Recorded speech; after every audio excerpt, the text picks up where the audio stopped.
디도서 3장 1절에서 7절까지의 말씀입니다. 제가 가진 성경, 신약성경 349쪽, 디도서 3장 1절에서 7절까지의 말씀입니다. 다 같이 하셨으면 저와 여러분이 한 절씩 교독하시겠습니다. 너는 그들로 하여금 통치자들과 권세 잡은 자들에게 복종하며 순종하며 모든 선한 일 행하기를 준비하게 하며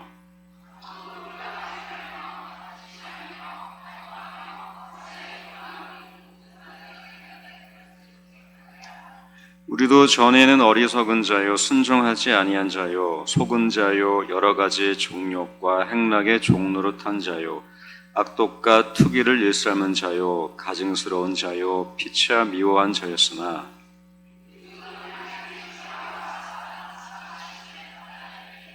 우리를 구원하시되 우리가 행한 바 의로운 행위로 말미암지 아니하고 오직 그의 긍휼하심을 따라 중생의 씻음과 성령의 새롭게 하심으로 하셨나니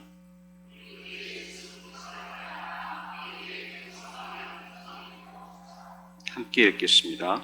우리로 그의 은혜를 힘입어 의롭다 하심을 얻어 영생의 소망을 따라 상속자가 되게 하려 하심이라. 아멘. 목소리 큰 사람이 이긴다라는 말이 있습니다.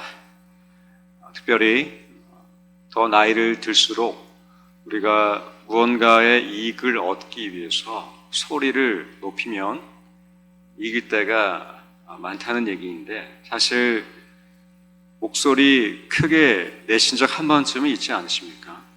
예, 우리 아들이 맞고 왔어요. 우리 딸이 아니면 울고 들어왔습니다. 당장 누가 그랬냐 하면서 그 앞 현장으로 같이 아들, 딸을 데리고 가서 소리를 내본 적 한 번쯤이 있지 않으십니까? 그러면은 소리를 크게 내면 낼수록 상대방이 위축되니까 결국 소리를 크게 내면 이기기 마련입니다. 목소리 크게 내는 사람이 이긴다라는 말은 오늘 우리의 실생활에 쉽게 적용할 수 있는 부분이기도 합니다. 그런데 목소리를 크게 내면 이길 것 같은 이 어른 세계 속에 목소리를 작게 내야 좀 더 들어줄 것 같은 그러한 연령층이 있는데 중고등부 학생들인 것 같고 그리고 초등부 학생들 같습니다. 이들 세계에는 목소리를 크게 내는 것보다 차분하게 목소리를 내서 자신의 얘기를 공감해 달라고 하는 연령 세대입니다. 따라서 그들은 목소리를 크게 내기보다 자신의 진심을 담아 어른들에게, 친구들에게 말을 해서 공감받기를 원합니다. 어떤 한 목사님이 예배 설교 중에 또 이런 말씀을 하셨어요.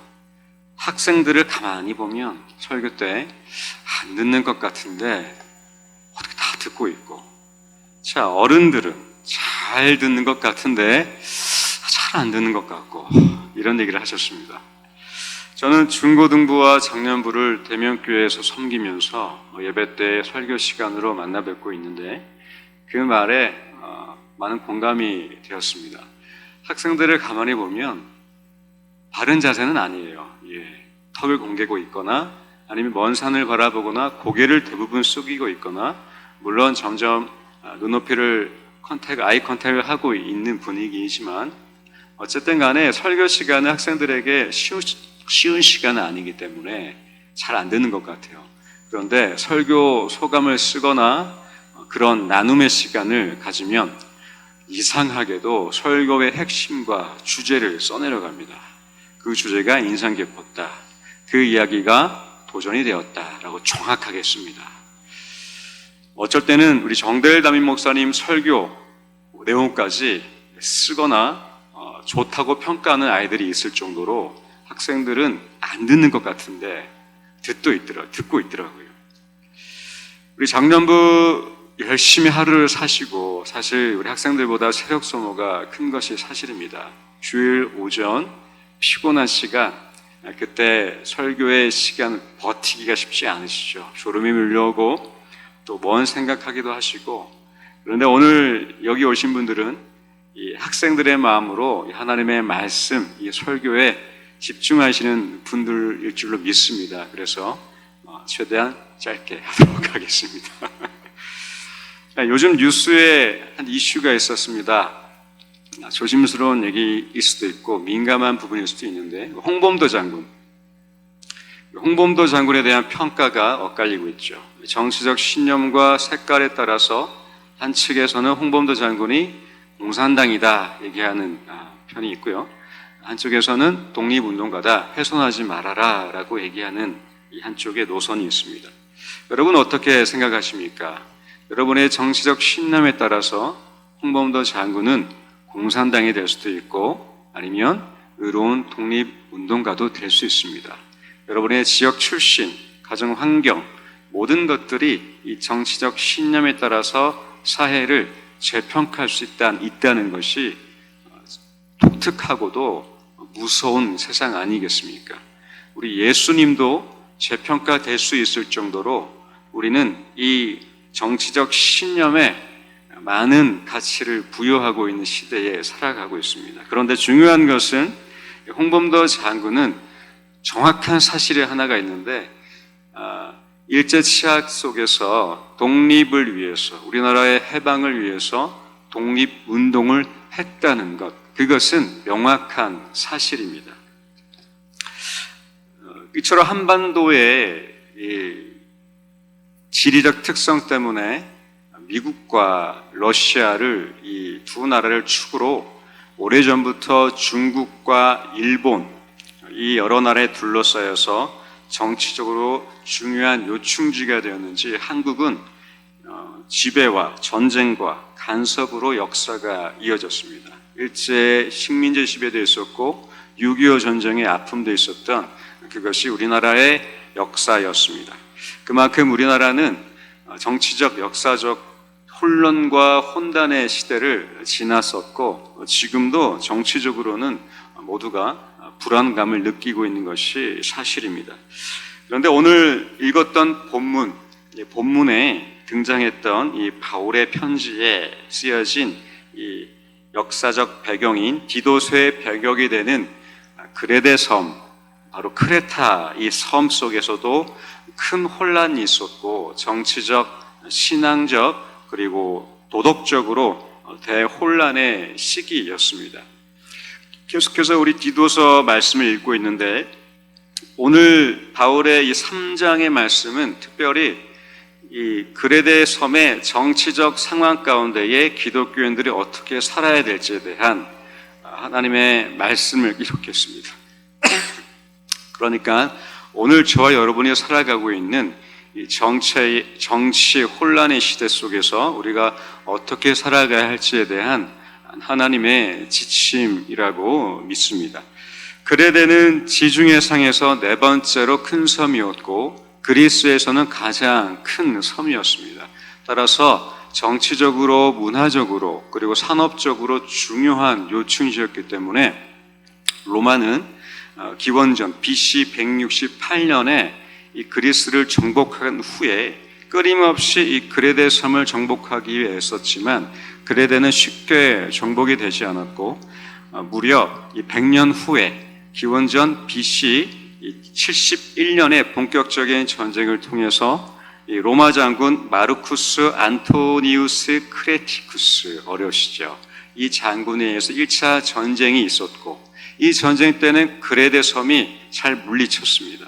그런데 뒤이어 3배의 군대가 이 섬에 몰려들어서 2차 전쟁을 벌이는데 로마 장군 퀸투스 카이킬리우스 메텔루스, 어려운 이름입니다. 이 장군에 의해서 약 2-3년간의 전쟁이 있었고 끝내 그레데 섬은 로마에 의해서 정복당하게 되었습니다. 그러니까 기원전 69년경, 그러니까 예수님 오시기 전 69년이니까 예수님 오시고 33살 동안 이 땅에 사셨으니까 약 100년 동안 계속해서 로마의 정복 지배 속에 있었고요. 자, 그리고 예수님 십자가에 죽으시고 부활하시고 12 사도들이 흩어졌고 바울이 사도가 되어서 3차 전도 여행하고 있었으니까 약 최소 12년 내외 지났을 약 120년 지났을 즈음에 이때 예수님의 복음이 그레데에 전달되어서 교회가 세워지고 이 투박한 섬 사람들을 이 정치적 혼란 가운데에 바울이 어떻게 살아야 될지에 대한 지침, 권면이 담겨 있는 것이죠. 그레데 섬은 그 당시에 독립전쟁의 한참이었습니다. 폭력과 저항으로 로마 정부에 계속해서 이 그레데 섬의 해방과 자유를 위해 독립운동을 일삼아 왔고 그 가운데 폭력과 저항과 살인이 난무했다고 합니다. 폭동이 자주 일어났고 로마 정권은 이 그레데 섬을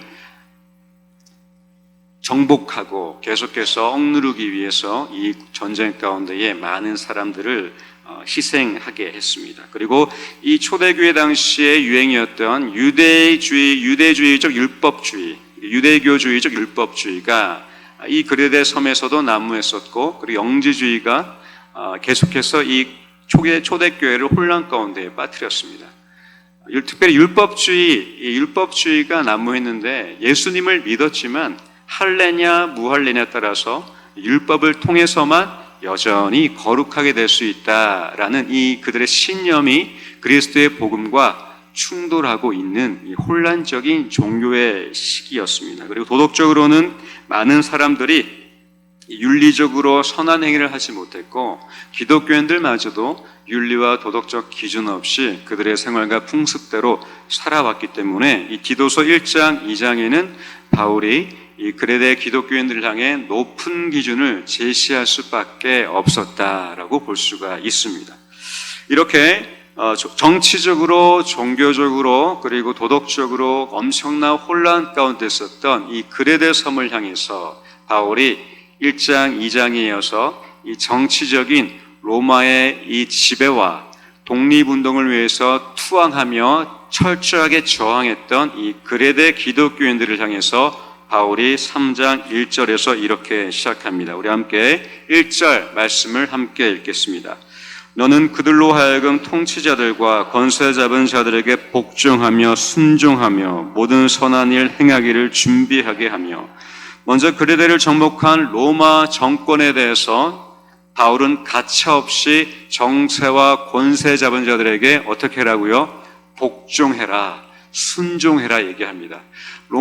바울이 자신의 서신서에 자주 쓰는 표현이 정사, 권세라는 표현을 자주 쓰는데 바울은 초대 기독교인들이 그 당시에 로마 정부에 복종하고 순종할 것을 즐겨 썼었습니다.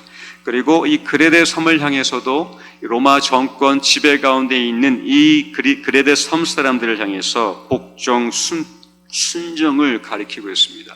복종과 순종의 헬라 원뜻을 보면 노예가 되어라, 종이 되어라라는 뜻입니다. 그러니까 바울은 이 그레데 기독교인들을 향해서 로마 정권 가운데 있지만 로마 정부의 노예가 되어라, 종이 되어라, 주인에게 하듯이 순종하고 하나님께 하듯이 복종하라라고 강하게 얘기하고 있습니다.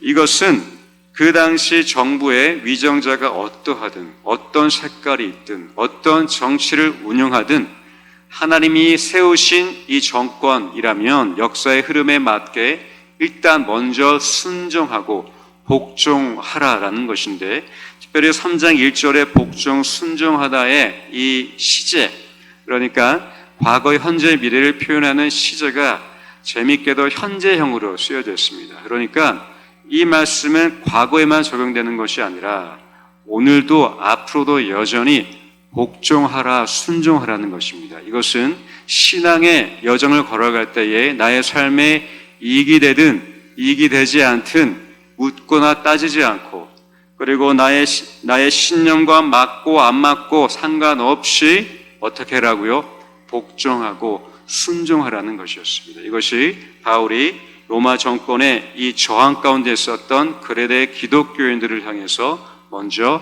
얘기하고 있었습니다. 베드로전서 2장 말씀도 함께 좀 읽어보겠습니다. 13절, 14절 함께 읽겠습니다. 인간의 모든 제도를 주를 위하여 순종하되 혹은 위에 있는 왕이나 혹은 그가 악행하는 자를 징벌하고 선행하는 자를 포상하기 위하여 보는 총독에게 하라. 베드로 또한 그의 서신에서 그의 말씀에서 위정자, 인간의 모든 제도를 주님을 위하여 순종하라라고 얘기하고 있습니다. 여기서 바울 또한 그냥 복종과 순종이 아니었습니다. 그 전제가 뭐였냐면 하나님이 이 정권을 세우셨기 때문에 복종하고 순종, 이 두 가지를 얘기하고 있었고, 하나님께로부터 온 통치자들과 권세자들임을 믿는다면 복종하고 순종하고, 이어서 1절 후반부에 선한 일 행하기를 준비하라라고 이어서 기록합니다. 2절 함께 읽겠습니다. 아무도 비방하지 말며 다투지 말며 관용하며 범사의 온유함을 모든 사람에게 나타낼 것을 기억하게 하라. 바울은 그레데 그리스도인들에게 먼저 복종하고 순종할 것을 얘기한 후에 이어서 다투지 말고 관용, 용서를 베풀고 온유함을 어떻게 하라고요? 나타내라라고 얘기합니다. 그러니까 그 당시 폭력과 저항과 폭동이 자주 일어나고 있었어요. 근데 바울이 이 너희들만큼은, 기독교인들은 용서하고 온유함을 나타내라, 거슬러 올라가라, 반대 정신으로 복종하고 반대 정신으로 순종하며 싸우지 말고 폭동을 일으키지 말고 관용, 용서하고 온유함. 지난번에 우리가 온유함이 통제된 순종이라고 배웠습니다. 하나님의 말씀 때문에 통제가 되어서 순종할 수밖에 없는 그 온유를 나타내라라고 이 그레데 그리스도인들에게 권면하고 있는 것입니다. 이것은 결국 그리스도인들이 순종과 복종의 마음으로 이 로마 정권 가운데에 살아가고 싸우지 말고 용서와 온유함을 나타내어서 궁극적으로 하나님 때문에 하나님을 위해서 그렇게 하라라는 바울의 권면이었습니다. 1절과 2절 말씀, 명령이며 부탁이며 강한 권면이었는데 그것은 왜 그렇게 해야 되는지 이어서 바울은 3절 이하에서 우리가 왜 복종해야 되고 순종해야 되며 그리고 용서해야 되고 온유함을 나타내야 되는지에 대한 이유를 이어서 밝히고 있습니다. 우리 3절, 기도서 3장 3절 말씀 함께 읽겠습니다. 우리도 전에는 어리석은 자요 순종하지 아니한 자요 속은 자, 여러 가지 정욕과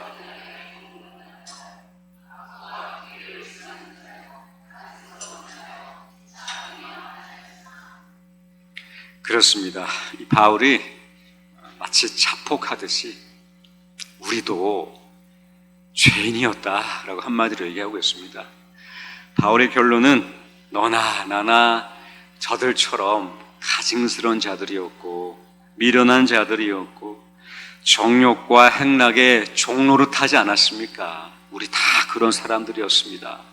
그런 사람들끼리 싸워봤자 뭐 하겠습니까? 똑같은 사람들입니다. 정치자들이나 낮은 자들이나 많이 가진 자나 적게 가진 자나 신앙의 연수가 많은 자나 없는 자나 장로나 권사나 집사나 성도나 모두가 다 똑같았다라고 바울은 먼저 이렇게 전제를 깔았습니다. 그러니까 한마디로 다 죄인이었다라는, 인간은 모든 사람이 다 죄인이었다. 저 로마 정권에 저항하고 폭력을 일삼으며 살인하고 폭동을 일으키기 충분했던 우리는 죄성을 가진 그러한 불쌍한 사람들이었다라고 얘기합니다. 이어서 4절, 5절 함께 읽겠습니다.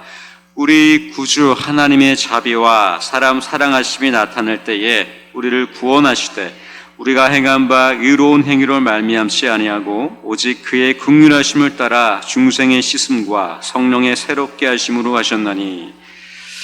여기서 우리가 주목하고 싶은 것은 바로 이 3절에 드러났던 이 죄인들을 향한 가능성이 없는, 도저히 심판대에 올려놓으면 죽을 수밖에 없는, 벌 받을 수밖에 없는 이러한 죄성 사람들을 향한 자비와 사랑과 긍휼, 이것이 작동되었습니다.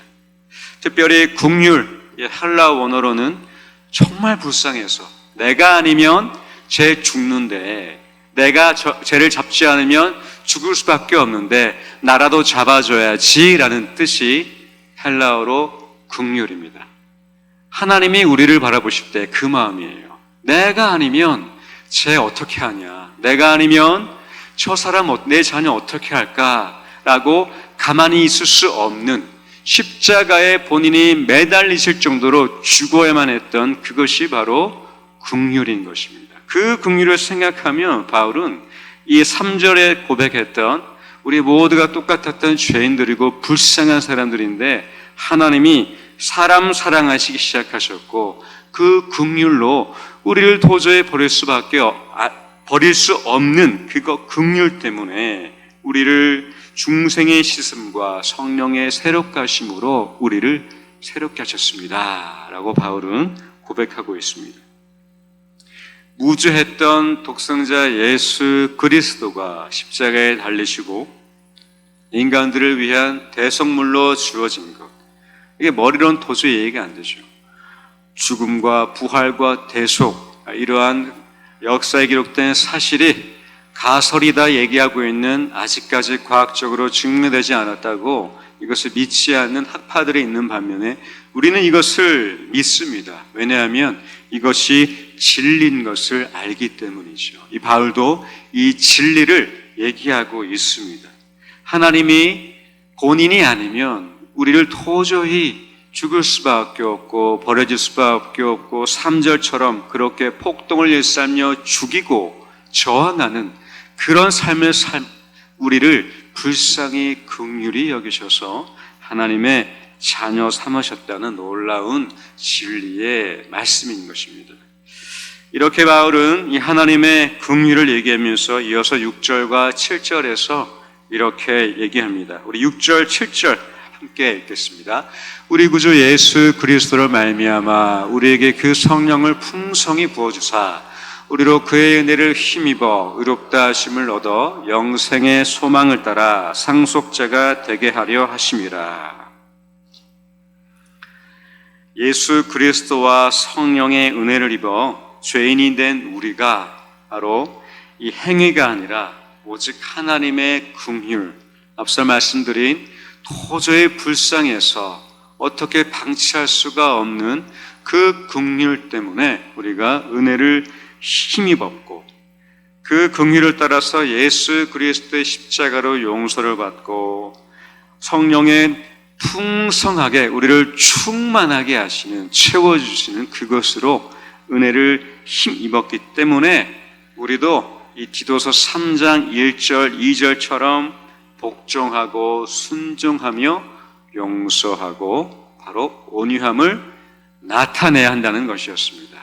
왜냐하면 하나님이 이 죄인된 우리를 긍휼히 여겨주셔서 바로 저와 여러분을 이 자리에 있게 하셨기 때문입니다.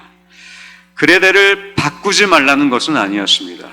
로마의 정권의 바보처럼 그냥 있으라는 것이 아니었습니다. 저항하면 죽으니까 숨거나 두려워해서 피해라는 말씀이 아니었습니다. 바울은 이 저항과 폭력의 이 시대 가운데에 거슬러 올라가라고 얘기하는데 그것은 복종이었습니다. 그것은 순종이었습니다. 그것은 용서였습니다. 그것은 온유함을 나타내는 것이었습니다. 그것이 바로 디도서 3장 1절에 나와 있는 모든 선한 일인 것이었습니다. 바로 거슬러 올라가 복종과 순종과 용서와 이 온유함으로 세상에 영향을 끼치는 것, 그 사람들이 필요한 시대에 바로 그레데 교회 그리스도인들이 그렇게 살 것을, 왜냐하면 하나님이 이 죄인된 우리를 긍휼히 여기셔서 십자가 예수 그리스도를 통과하게 하셨기 때문입니다. 은혜를 힘입게 하셨기 때문입니다. 그런데 저는 아직까지도 성화라고 얘기하죠. 거리가 좀 있는 것 같습니다. 아직까지 저의 혈기와 저의 의로움은 바닥바닥 뛰고 있는 것 같아요.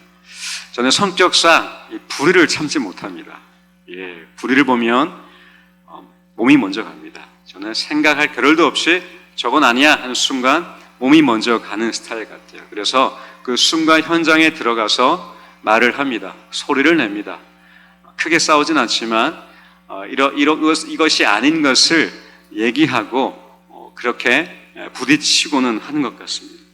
부끄러운 고백을 잠시 나누자면 제 부모님께서 최근에 교통사고, 접촉사고가 있으셨는데 뒤에서 트럭 한 대가 제 부모님 차를 가볍게 접촉해서 부모님 차가 앞차까지 부딪혔던 삼중추돌인가요? 예, 사고가 났는데 보험사 직원이 이제 안내를 받으시고 이제 아버지가 치료를 받으시고 이제 합의를 하시는 과정에서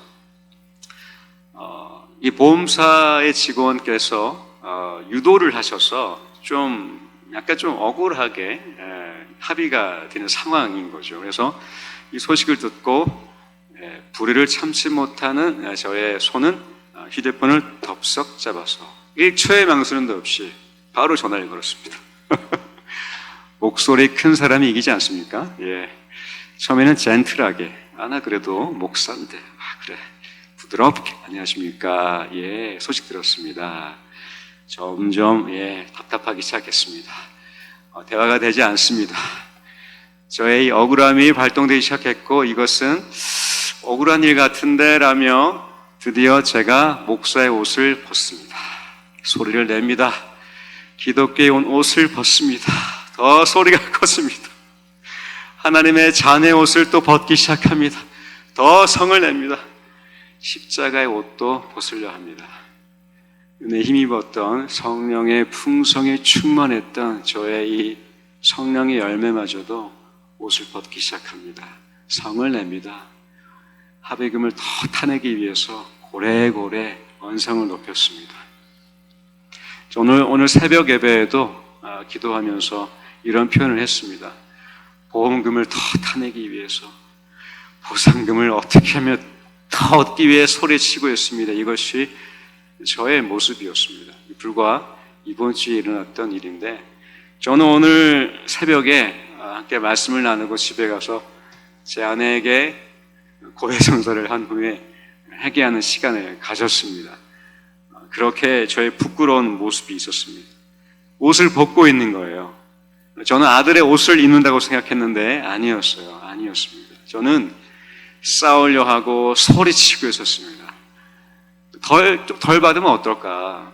옷을 잘 알아서 하셨겠지라고 생각할 수 있는데, 저의 이 성품과 아직 성화되지 못한 저의 파닥파닥 뛰고 있는 저의 세상과 싸우려는 마음은 결국 보험사에게 소리를 치고 말았습니다. 그리고 합의하지 않겠습니다. 규정을 알려주세요. 이렇게 안타까운, 제 부끄러운 시간이 있었습니다. 만족이 되지 않는 거예요. 제 기준에 만족이 될 때까지 얻어내기 위해서 소리를 치고 목소리를 크게 내면 이길 것 같으니까 그렇게 언성을 높였습니다. 여러분은 어떠십니까? 여러분의 딸이 혼나고 왔습니다. 아들이 울고 들어옵니다.